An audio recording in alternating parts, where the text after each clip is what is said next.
전북 군산에서 온 선화보살이에요. 무당의 길을 간 거는 지금 11년 차 됐어요. 어려서부터 이렇게 동네에 무슨 저희가 있으면 꿈을 많이 꿨었어요. 첫 아이를 낳아가지고 첫 아이를 잃었어요. 잃으면서부터 제 몸에 좀 이상이 오면서 꿈을 꾸기 시작하고 집안이 조금 안 좋기 시작했어요. 조상굿이라고 하죠. 그거를 많이 했어요. 많이 하면서도 살았는데, 그러면서도 계속 집안에 안 좋은 일이 많이 있어요. 이제 남편이 하는 일이 안 되고, 첫째는 제가 너무 많이 아팠어요. 너무 많이 아프고, 이렇게 자면 과히 눌린다고 해야 되죠. 눈으로 이렇게 보여요.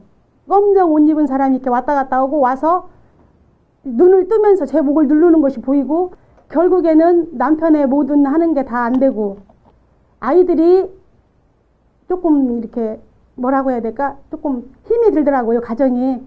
그래가지고 나 하나 희생으로서 집안이 조용해질 것 같으면 그래, 이 길을 택하자 싶어가지고 신령님을 접하게 됐습니다. 그래서 저 같은 경우에는 처음에 내림을 하실 때 이 상계점으로 내렸어요. 상계점으로. 네, 상계점이라는 점이 무슨 점이냐면 조상을 실어가지고 점사를 봐요. 그래서 조상을 실어서 점사를 보면서 그 다음에 아픈 사람 병점이고, 그 다음에 이제 산소, 질이라고도 보죠. 그것도 산소. 주로 그런 걸로 많이 봐요. 신점으로, 영점으로.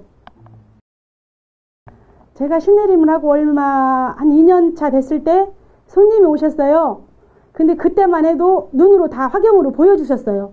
그 손님이 올 때 누구를 안고 오고 어느 조상을 싣고 오고 하는 게, 그래갖고 그 손님이 올 때 너무나도 무서움에 그 물속에서 물에 빠져서 부른 거 있잖아요. 사람이 시신을 못 건졌을 때 그 불었던 모습으로 사람을 안고 들어왔어요, 손님이. 그래갖고 제가 앉아서 손님을 보면서 딱 싫은 게, 이 사람이 누구냐, 이 조상이 누구냐 이렇게 물어봤거든요. 근데 그 손님은 이제 저를 사람들이 그게 있잖아요. 실험을 하고 싶었는지 우리는 그런 조상이 없다라 이러는 거예요.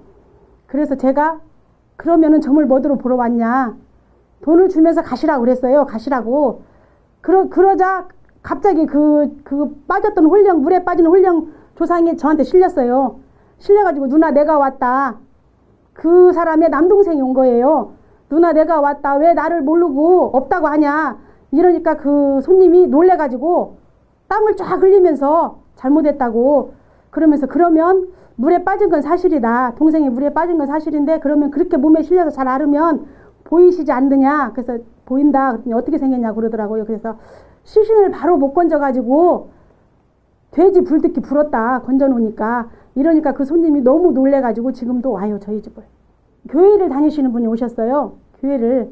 근데 자기 남편이 장로예요. 장로님이신데, 장로님도 사람이잖아요.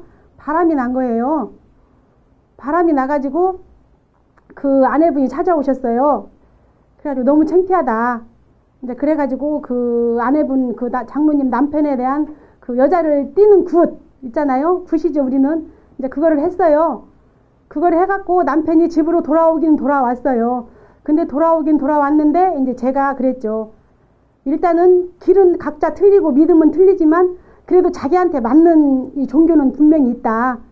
근데 그 장로님 부인을 봤을 때는 우리와 같은 이런 길을 가야 된다. 그렇지만 하루아침에 교회를 끊을 수는 없지만, 제가 이렇게 일을 했지만 그래도 본인의 노력이 더 큽니다. 그 뒤에 책임은 100% 나한테 질 수는 없다. 이렇게 말씀을 드렸거든요. 그러면서 교회는 가시되 정성을 좀 더 드립시다. 그랬는데 그분이 이제 아무래도 교회에 눈이 있고 그러니까 좀 인간이라 편해지면 않아요. 좀 편해지니까 몇 번 왔다가 저한테 다시 찾아와서 무슨 부탁을 했냐면, 비밀을 지켜주세요. 그래서 비밀을 지켜주겠다고 이제 그걸로 하고 자기 입으로 일을 하면 축원카드가 있어요. 신령님 전에 그 가정을 대해서 계속 빌어주는 축원카드. 저 축원카드를 내려주세요. 자기 입으로 그랬어요. 그래서 그러면 미련 없이 내리겠습니다. 그 대신 이제 뒤에 다른 이야기는 하지 마십시오 했는데, 그렇게 한다고 그 양반이 축원카드를 내리고 가셨어요. 근데 한 2년 후에 다시 찾아왔어요. 다시 찾아와 그 양반이 또 그런다. 그러면 그럴 때는 내가 어떻게 얘기를 할 수가 없잖아요. 그런 사례가 있었어요. 직접 찾아와서 점사를 보는 거는 이제 아무래도 자기 조상이 실리던 누가 실리던 보고 대화하는가 하고, 전화상으로 점사를 볼 때는 좀 뭐라고 얘기해야 될까? 좀 답답한 면은 있어요. 그 사람이 받아들이기에 직접 얼굴을 보고 마주 앉아서 받아들이는 거하고 틀리잖아요. 그 어려움이 조금 있더라고요, 저는.